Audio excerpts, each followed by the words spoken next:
അതായത് ഒരു PR വർക്കിന്റെ ഭാഗം കൂടിയാണിതെന്നാണ് ശ്രീമതി മേരി ജോർജ് പറയുന്നത്. അതുപോലെ അവർ ഉപയോഗിച്ചൊരു വാക്കുണ്ടല്ലോ, ലേബർ മിലിറ്റൻസി എന്നുള്ള വാക്ക്. അത് ഈ പൊതുസമൂഹം ഏറെ ആശങ്കയോടെ ചർച്ച ചെയ്തുകൊണ്ടിരിക്കുന്ന ഒരു കാര്യം തന്നെയാണ്. ടീച്ചർ പറയുന്നതും തർക്കിക്കാൻ ഞാൻ ആളല്ല. കാരണം ഇത് നമ്മൾ കണ്ടുകൊണ്ടിരിക്കുന്നതാണ്. കേരളത്തിൽ ഉണ്ടായിരിക്കുന്ന ലേബർ പ്രോബ്ലങ്ങൾ ചെറുതല്ല.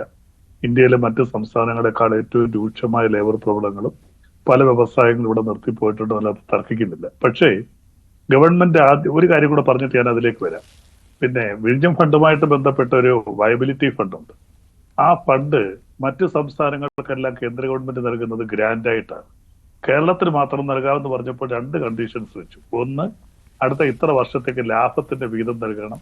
ഈ പണം പലിശ സഹിതം തിരിച്ചയക്കണം. അത് ഞാൻ പറയാതെ തന്നെ ബഹുമാനപ്പെട്ട ടീച്ചർക്കും മഞ്ചേഷ് നമ്മൾ 2-3 വട്ടം ചർച്ച ചെയ്താണ് വിഴിഞ്ഞുമായി ബന്ധപ്പെട്ട്. ബഹുമാനപ്പെട്ട ജയചന്ദ്രൻ മാഷും അതറിയാവുന്നതാണ്.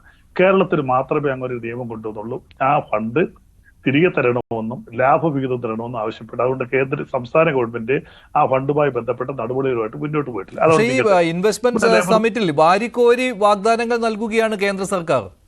അല്ല, ഞാൻ വിഴിഞ്ഞം പ്രോജക്റ്റുമായിട്ട് ബന്ധപ്പെട്ട് ബഹുമാനപ്പെട്ട ജയചന്ദ്രൻ മാഷ് പറഞ്ഞപ്പോൾ ഞാനത് പറഞ്ഞു പോയെന്നുള്ളത്. നമ്മളെ നേരത്തെ ഒത്തിരി ചർച്ച ചെയ്തതാണ്. ആ ഫണ്ടുമായി ബന്ധപ്പെട്ട് 2-3 ചാനലുകളിൽ ഞാനും ആ ചർച്ചയിൽ പങ്കെടുത്തതാണ്. ടീച്ചർക്കൊക്കെ നല്ലപോലെ അറിയാം. അപ്പൊ ഇവിടെ വ്യവസായ സൗഹൃദ അന്തരീക്ഷം ആദ്യം നമ്മൾ ചെയ്ത് എന്താ, നിയമപരമായ ഭേദഗതികൾ വരുത്തി. ഞാൻ നേരത്തെ അത് പറഞ്ഞു. പ്രധാനമായിട്ട് 2 സെൻട്രിക് റിഫോംസ് ഉണ്ടെന്ന കാര്യം ഞാൻ പറഞ്ഞു. നേരത്തെ വില്ലേജ് ഓഫീസിലോ പഞ്ചായത്ത് ഓഫീസിലേക്ക് ഒരു കൊച്ചൊരു ഒരു മുറി കട നമ്മൾ തുടങ്ങണമെന്നുണ്ടെങ്കിൽ പോലും വില്ലേജ് ഓഫീസിലും പഞ്ചായത്ത് ഓഫീസിലും മറ്റു ഓഫീസുകളിലും ഒക്കെ ആയിട്ട് നമ്മൾ പോയി നിൽക്കണമായിരുന്നു.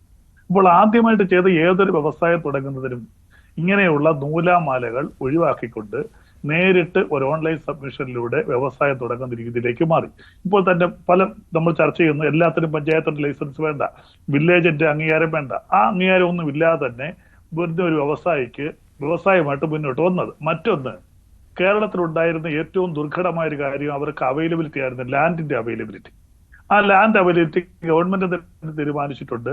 ഈ വരുന്നവർക്ക് ഗവൺമെന്റ് ഉടമസ്ഥയിലുള്ള വസ്തു തന്നെ വേണമെന്നുണ്ടെങ്കിൽ ലീസിന് കൊടുക്കാനായിട്ട് ഗവൺമെന്റ് തീരുമാനിച്ചിട്ടുണ്ട്. ഏറ്റവും വലിയ പ്രശ്നം നമുക്കറിയാം. പണ്ടൊരിക്കൽ BMW വന്നിട്ട് പോയത് ഇവിടെ നമുക്ക് അവർക്ക് 60 ഏക്കറോ 80 ഏക്കറോ കണ്ട് വസ്തു വേണമെന്ന് പറയുമ്പോൾ അനുയോജ്യമായ സ്ഥലമില്ലായിരുന്നു. അത് തമിഴ്നാട്ടിലേക്ക് പോയി. വസ്തുവിന്റെ അവൈലബിലിറ്റി ആണെന്ന് പ്രശ്നം.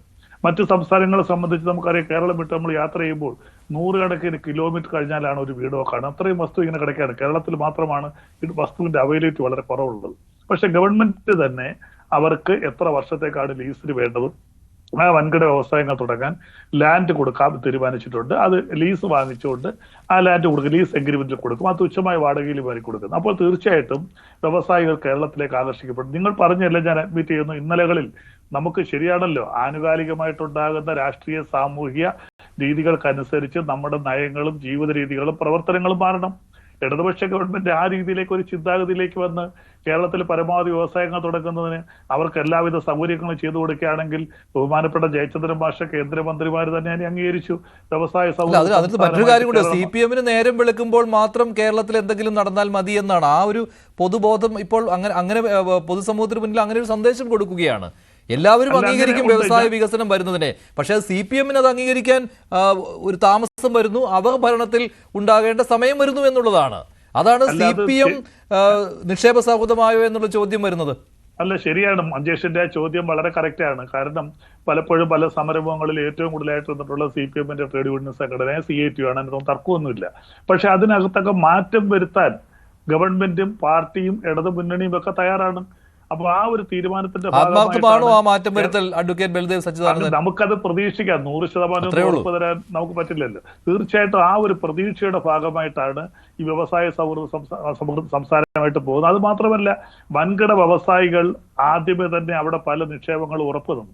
അവർക്ക് അങ്ങനെ അനുഭവമുണ്ട്. ഇപ്പൊ ലൂലു മാളുടെ കേരളത്തിൽ മൊത്തം വരുന്നു. അദ്ദേഹത്തിന് തടസ്സം ഉണ്ടാകുന്നില്ല. തിരുവനന്തപുരത്ത് ഏറ്റവും ലേറ്റസ്റ്റ് കൊല്ലം എന്റെ ജില്ലയിൽ കൊട്ടിയത്ത് തുടങ്ങി. അവിടെ ഏതാണ്ട് 1000 ചില്ലാനും പേർക്ക് അദ്ദേഹം തൊഴിൽ കൊടുത്തു. യാതൊരു തടസ്സവും ഉണ്ടായില്ല. ഇപ്പൊ ലൂലു മാളിന് ഒരു തടസ്സമില്ല. അവിടെ ട്രേഡ് യൂണിയൻ പ്രശ്നമില്ല. തിരുവനന്തപുരത്ത് കേരളത്തിലെ ഏറ്റവും വലിയ ലൂലു മാൾ പ്രവർത്തിക്കുന്നു. അവിടെ യാതൊരു തടസ്സവും ഉണ്ടായില്ല. അദ്ദേഹത്തിന് ഒരിക്കലും ഒരു ഓഫീസിലും പോയി ക്യൂ നിൽക്കേണ്ടി വന്നിട്ടില്ല. കൊല്ലത്ത് തന്നെ ഒരു മുതലാളിയുണ്ട്, രവിപിള്ള, എന്റെ അയൽവാസിയാണ്. അദ്ദേഹം ഇവിടെ വ്യവസായങ്ങൾ തുടങ്ങുന്നു. ഇവിടെ യാതൊരു വിധമായ തടസ്സങ്ങളും ഉണ്ടാകുന്നില്ല. അപ്പോൾ വൻകിട മുതലാളിമാർ നോക്കുന്നത് എന്താ, മറ്റ് മുതലാളിമാരും അവർ തുടങ്ങിയ വ്യവസായങ്ങൾക്ക് തടസ്സമുണ്ടോ? ഇപ്പോൾ കഴിഞ്ഞ 2-3 വർഷമായിട്ട് അവർ തുടങ്ങുന്ന ചെറുതും വലുതുമായിട്ടുള്ള വ്യവസായങ്ങൾക്കൊന്നും യാതൊരു തടസ്സവും ഉണ്ടാകുന്നില്ല. ഇപ്പൊ ലൂലു തന്നെ പ്രഖ്യാപിച്ചില്ല, ഞാൻ 2 IT പാർക്ക് തുടങ്ങാൻ പോകുന്ന യൂസുഫ് അലി പ്രഖ്യാപിച്ചു. എന്ത് ധൈര്യത്തിലാണ് പ്രഖ്യാപിച്ച് അദ്ദേഹം തുടർച്ചയായിട്ട് ഇപ്പോൾ ഒരു അല്ല, ഇതൊക്കെ ശരിയാണ്. അത് ശരിയാണ്. ഇന്ന് കുഞ്ഞാലിക്കുട്ടി ആ സമ്മേളനത്തിൽ ആ സമിറ്റിൽ പറഞ്ഞ ഒരു വാചകം ശ്രദ്ധേയമാണ്. കേരളം നിക്ഷേപ സൗഹൃദമൊക്കെ ആയിരുന്നു മുമ്പും, പക്ഷേ അതുകൊണ്ടാണ് ഈ ചോദ്യം അതിൽ നിന്ന് ഉടലെടുത്തത്. അദ്ദേഹം പറയാതെ പറഞ്ഞ കാര്യമാണ്. അതിൽ നിന്നെല്ലാം വ്യക്തമാണല്ലോ, കേരളം നിക്ഷേപ സൗഹൃദമായിരുന്നു എല്ലാ കാലത്തും. അതിപ്പോൾ ഒരുപാട് പുറകോട്ട് പോകേണ്ട, കെ കരുണാകരന്റെ കാലത്തും ഉമ്മൻചാണ്ടിയുടെ കാലത്തും ആന്റണിയുടെ കാലത്തും ഒക്കെ നിക്ഷേപ സൗഹൃദമായിരുന്നു. ഇടതുപക്ഷത്തിന്റെ കാലത്തും നിക്ഷേപ സൗഹൃദമായിരുന്നു.